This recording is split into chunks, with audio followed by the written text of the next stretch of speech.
What's up, YouTube? Hey, so I've been getting a lot of questions on Facebook and YouTube about the like the pay and the whole student mentor thing. First off, if you want to come to Swift Transportation, you got to contact a recruiter. Now, recruiter is just like any other recruiter. You got to take what they say with a grain of salt. You can't take everything they say for serious. First of all, whatever they tell you, half the time, some of it's right, some of it's BS. I will tell you right now that if you have to have at least your permit before you go to the Swift driving school. They'll send you to the driving school probably in West Valley City, Utah, which my student, he's from Wisconsin, and he had to go to West Valley City, Utah to do his driving test. And then after you get done with that, they put you on the truck with a mentor. You're on the truck with a mentor for the first 200 hours. It doesn't seem like a lot of hours, but like I stated in the last videos, you can be done with in up to 30 days. So it just depends on how good your mentor is. I will tell you that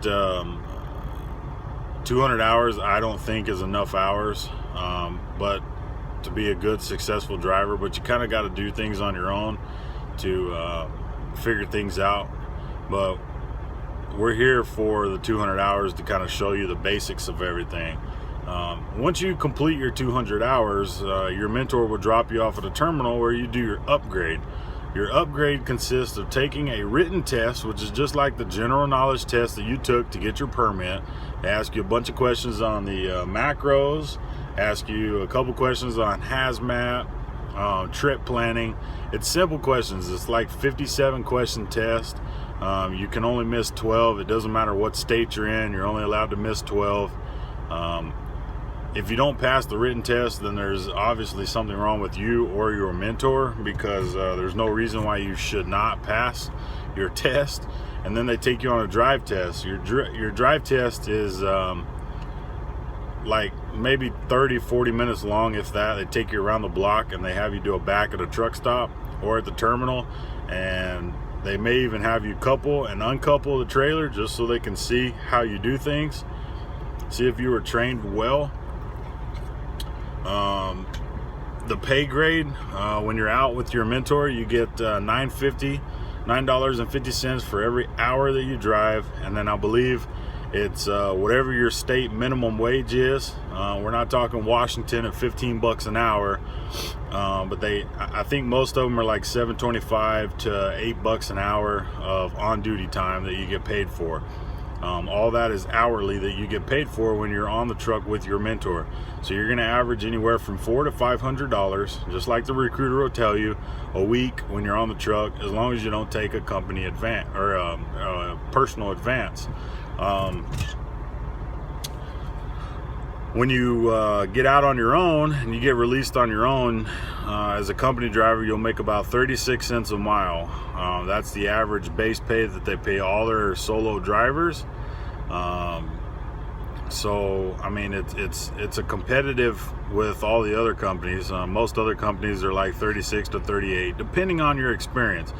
If you already have your commercial driver's license and you already have more than 6 months of over-the-road driving, you'll just have to take the road test. You won't have to go out with your mentor. If you do have to go out with a mentor, it'll be for 50 to 100 hours if you have experience.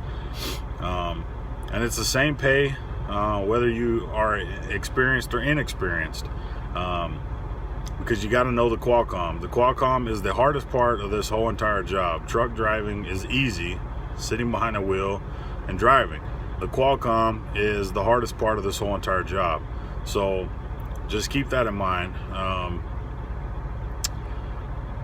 What are a couple of the other questions? Oh, things that you need to take with you when you're coming out on the road with a mentor. They're going to give you a list of stuff that you need to take with you. Your recruiter will.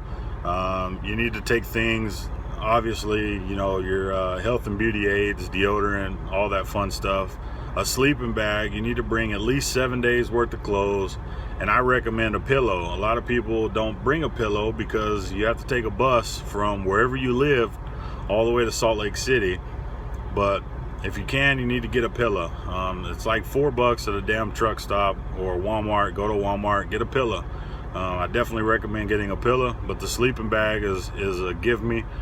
And then your clothes and your health and beauty aids and other little things that you're gonna want out on the road. If you have a laptop, you can bring a laptop for your downtime. You got your cell phone, all that other stuff. Most mentors provide cell phone chargers and stuff like that. So most of the mentors out here are very great about letting students use some of their stuff. So as far as like plugging things up for cell phone chargers, or if they have an inverter, you can hook up your laptop or whatever. Some are okay about it and some are anal about it, but you just got to have make sure you have all your ducks in a row when you come out, and always don't listen to what your recruiter is going to tell you. Your recruiter is just like any other recruiter, whether it be a military recruiter or a school recruiter. They're going to tell you things that you want to hear that are going to be great for you to come out on the road. I just watched a video from a guy that posted, I don't even remember what his name was, but he posted that was just, I think it was like July of last year. He posted a video. Somebody's texting me. He posted a video on here about how Swift was a crock of shit because they told him that he was going to do his training at the rail yard. No, that's what his recruiter told him. His recruiter was full of shit. You can't listen to your recruiter. If you have a permit, you're going to have to go to the driving school, and then it's up to your mentor to take you to your home state and get your driver's license. Just like I did with my student, just like I did with all my other students in the past. I went to Georgia, I went to Tennessee, I went to Oklahoma, I went to Minnesota, Illinois. I've been all over for my students to get their driver's license. They have to go down to the DMV once they get on your truck. The first 50 hours is the solo hours that the mentor has to sit in the jump seat and be with the student while the student drives because he's got a permit. And federal law is if you got a permit, you have to have a licensed driver sitting in the jump seat. So if you get a mentor and you only got your permit that likes to go back in the sleeper berth and sleep the whole damn time that you're driving, you probably need to contact somebody high up, whether it be your driver coordinator or somebody high up in Swift, and let them know that that's against the law. Because not only if you get pulled in a scale house is that mentor going to get in trouble, Swift's going to get a bad name, bad reputation, and you're also going to get in trouble yourself because you should know better. So they're going to tell you that when you get your permit, that you have to have a licensed driver, in the front seat area with you. So just keep that in mind. I told you guys in the past videos that I had a student that he was willing to get on here and give you guys an insight of how things go. He's been doing really well. He's been on my truck for, I'd probably say 2.5 weeks, maybe not even that. I'm not sure. I think it's like 15 days or something. So it's about 2 weeks he's been on my truck, and he's already at like 130 hours. So he's progressing very good. Like I told you guys, when he's got hours, he's driving. I'm not focused on myself. This whole training program was built around the students, and the mentors should all know that, because I know there's going to be some mentors that watch this video. Maybe you'll learn from me. I'm not saying that I'm the greatest mentor out here on the road, but I've learned from my experiences in management and law enforcement of the training process. So you got to do everything in your power to train people and make sure they're going to do things right and safe, and that's what I'm out here for.